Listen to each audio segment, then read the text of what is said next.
В эфире новости, в студии Анастасия Кобызева. Здравствуйте. Вот главные темы. Для прибывающих из-за рубежа россиян отменят 14-дневный карантин. А что изменится для иностранцев при въезде в страну? Пункт проведения ЕГЭ в Намском районе проверила заместитель министра просвещения России, все ли соответствует требованиям. Юное дарование Нерюнгри. В этом выпуске расскажем о победителе международных интеллектуальных играх Никите Гурееве.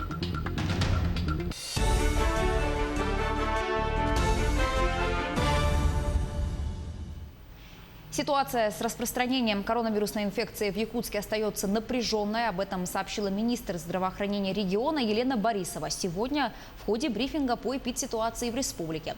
В столице региона зарегистрирован 31 новый случай заболевания COVID-19, плюс 29 заболевших по районам республики.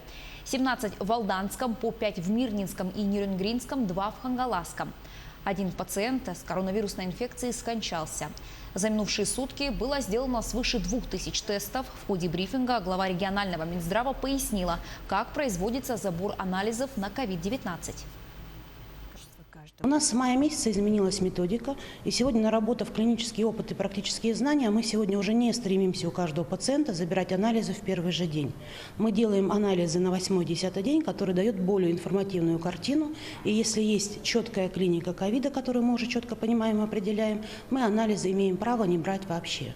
Поэтому нашему населению я предлагаю успокоиться, сохранять спокойствие, вернее, правильно сказать, и заниматься самоизоляцией в первую очередь, извещать поликлинику, либо станцию скорой медицинской помощи, что у вас есть признаки ОРВИ заболевания, либо какое-то недомогание, к вам обязательно приедут, назначат лечение и будут контролировать либо в дистанционном, либо в онлайн-режиме за вашим состоянием. При необходимости анализы заберут.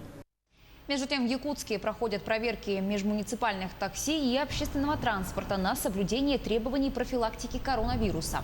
Как рассказали в управлении ГИБДД, с начала рейдовых мероприятий были выявлены ряд нарушений. К слову, меры предосторожности нарушают и сами пассажиры, которые не соблюдают масочный режим. Такие мероприятия будут проходить еженедельно, пока эпидемиологическая ситуация в Якутии не стабилизируется. По итогам сегодняшнего рейда нарушений не выявлено. Указом главы республики принято 1143 нарушение масочного режима, в частности, наличие дезинфицирующих средств, уборка, а также социальное дистанционирование, насколько соблюдается. Но на данный момент, насколько в пределах своей компетенции я проверил, нарушений у водителей не имеется. Все масочный режим соблюдают при въезде, выезде, также кондуктора в перерывах. Проводится дезинфекция, и поэтому нарушений на данный момент никаких выявлено со стороны водителей маршрутных автобусов не было. В России с завтрашнего дня отменят двухнедельную изоляцию для прибывающих из-за рубежа. При этом иностранцам на въезде необходимо предоставлять справку об отсутствии коронавируса, либо сдавать тест уже в России. При этом всем гражданам России теперь потребуется сделать ПЦР-тест на коронавирусную инфекцию в течение 3 дней с момента прибытия в родную страну. Работодателей же обязали информировать работников, выезжающих за границу, о необходимости сдачи таких лабораторных исследований после возвращения, а также проверять наличие справок об этом. Пункт проведения ЕГЭ в Намском районе посетила заместитель министра просвещения России Татьяна Васильева. В школе номер 1 имени Ивана Гаврилева она проверила техническую подготовку и соблюдение санитарных норм. В Намском районе в этом году организовано 4 пункта проведения экзаменов. Также Татьяна Васильева посетила детский сад «Солнышко», который был построен в прошлом году по национальному проекту «Демография». Он рассчитан почти на 100 детей в возрасте до 3 лет. Федеральный заместитель министра просвещения осмотрела игровые комнаты, пищеблок, спортивные и музыкальные залы, дала положительную оценку о работе коллектива и отметила хорошую предметно развивающую среду. Ну, вообще, у нас проект «Демография» продолжается. И даже по пути сюда, в этот детский сад, мы видели несколько детских садов, которые будут строиться, и начали, продолжают стройку. И я уверена, что по плану они будут вводиться в срок. Сегодня посмотрели готовность пунктов проведения экзамена на следующие экзамены. Надо отметить, что все пункты подготовлены с точки зрения санитарно-эпидемиологической, с точки зрения всех требований к пунктам проведения ЕГЭ подготовлены достаточно, все есть, персонал подготовлен. 96 лесных пожаров бушуют в Якутии. Общая площадь, пройденная огнем, 294 тысячи гектаров. За сутки возникло 30 пожаров, 21 очаг удалось потушить. Угрозы населенным пунктам и объектам экономики нет. Сложная обстановка сохраняется на территории Верхоянского, Жиганского и Мирнинского районов, где зарегистрировано 49 очагов природных пожаров. На их тушение за сутки привлекались 548 человек и 63 единицы техники. Поступок, который смело можно назвать героическим. В Хандаге студента МГУ Семена Прокопьева наградили благодарственным письмом администрации поселка за спасение тонущего ребенка. Инцидент произошел 1 июля на озере за райцентром. Юноша не растерялся и смог спасти 8-летнего мальчика. Подробности у Марии Винокуровой. В этот жаркий день Семен с мамой и друзьями отдыхали у озера за мостом реки Восточная Хандага. Там же проводили время 3 женщины и 3 маленьких детей. Мальчики 3 и 8 лет плавали на надувном матрасе. В один момент младший прыгнул с матраса, а там оказалась яма, и малыш стал тонуть. Семен, который уже собирался уходить и стоял на берегу, не раздумывая, бросился в озеро. Старший мальчик стал тонущему мальчику вытягивать этот надувной матрас, чтобы он зацепился. А матрас, наоборот, взял, да и его накрыл. И мальчик уже ушел под матрас. Все мы дико закричали, там женщины уже бежали все. И в этот момент Семен настиг и вытянул ребенка с воды. Семен учится на 2-м курсе МГУ механического факультета. Он признается, что в тот момент действовал автоматически, а осознание произошедшего пришло потом, когда вытянул мальчика. Мне крикнули, и я побежал. И это произошло автоматически.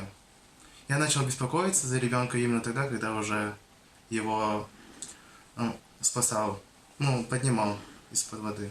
19-летнему Семену Прокопьеву и его матери Марии Анатольевне выразили благодарность за спасение утопающего глава поселка Хандага Любовь Корнеева, представители участка ГИМС по Тампонскому району. Мария Винокурова, Хандага, Тампонский район.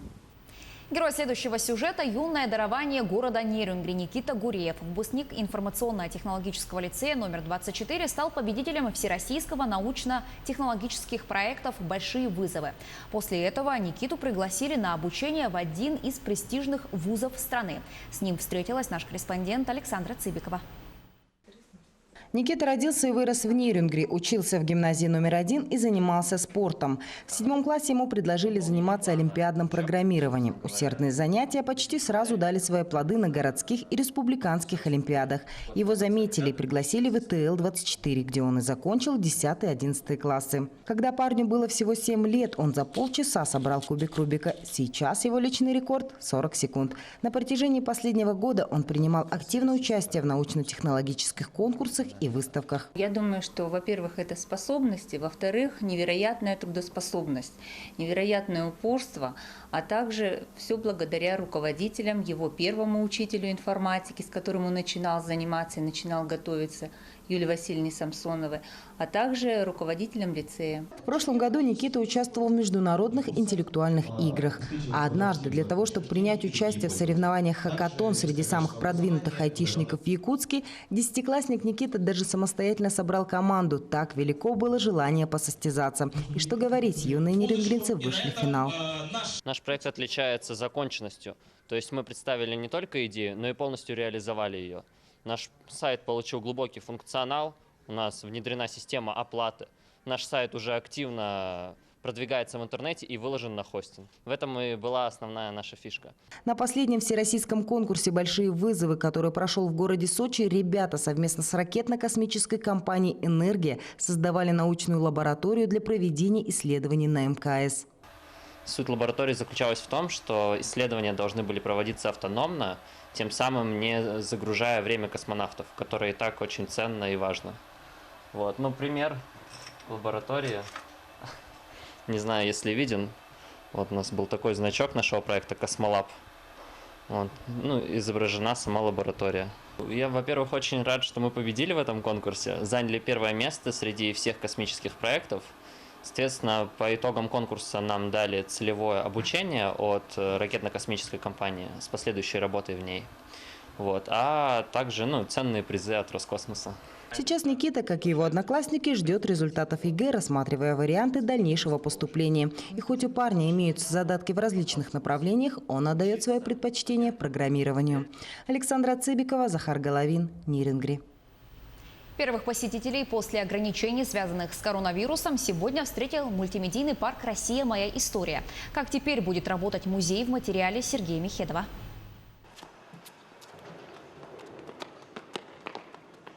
У Ефремовых сегодня долгожданный день. Они отправляются на экскурсию. На входе в музей у каждого члена семьи измеряют температуру. Руки обрабатывают дезинфицирующим раствором. А сейчас у нас будет с вами экскурсия тематическая с завершением сложного времени. Я вас поздравляю. С восторженным вниманием самые маленькие члены семьи слушают экскурсовода и, не скрывая удовольствия, изучают интерактивную экспозицию. Ее главная тема – это династия Рюриковичей. Ефремовым в деталях показывают и рассказывают, с чего началась история государства российского. Хоть выбрались из дома, съездили, вот посмотрим, покажем детям историю Древней Руси. Мы начинаем работать и, конечно же, надеемся, что скоро мы войдем в колею. Вынужденный перерыв, связанный с пандемией коронавируса, начался еще в апреле. Впрочем, любимый якутянами исторический парк работу не прекращал. Для жителей Якутии ежедневно предлагались десятки увлекательных материалов об истории нашей Родины в различных формах. Это викторины, квизы, публикации в соцсетях. Мы открылись. И мы этому очень рады, и сотрудники очень рады. Мы с радостью всех ждем. С каждым днем сможем предлагать все больше и больше интересных и выставок, и мероприятий на базе нашего учреждения. Особое внимание в музее уделяют безопасности. Масочный режим сохраняется. Введено ограничение социальной дистанции между посетителями в 1,5 метра. У кассы и на входе в каждый зал нанесена специальная разметка. Кроме того, не допускается наличие в экспозиции более 50 человек одновременно. А максимальный размер каждой группы сократили до 5 посетителей. Генеральную уборку теперь проводят еженедельно, а влажную – несколько раз в день. Каждые 2 часа мы делаем уборку. То, что вот люди прикасаются, вот это все мы и с хлором обрабатываем. Все ручки, двери, все вот обрабатываем. Постепенно исторический парк возвращается к привычному режиму работы, как и другие учреждения, где послабления вступили в силу. Теперь якутянам есть куда сходить и провести время не только интересно, но и с пользой. Главное помнить, что безопасность прежде всего. Сергей Михедов, Григорий Николаев, Якутск. К этой минуте у меня пока вся информация. Не переключайтесь.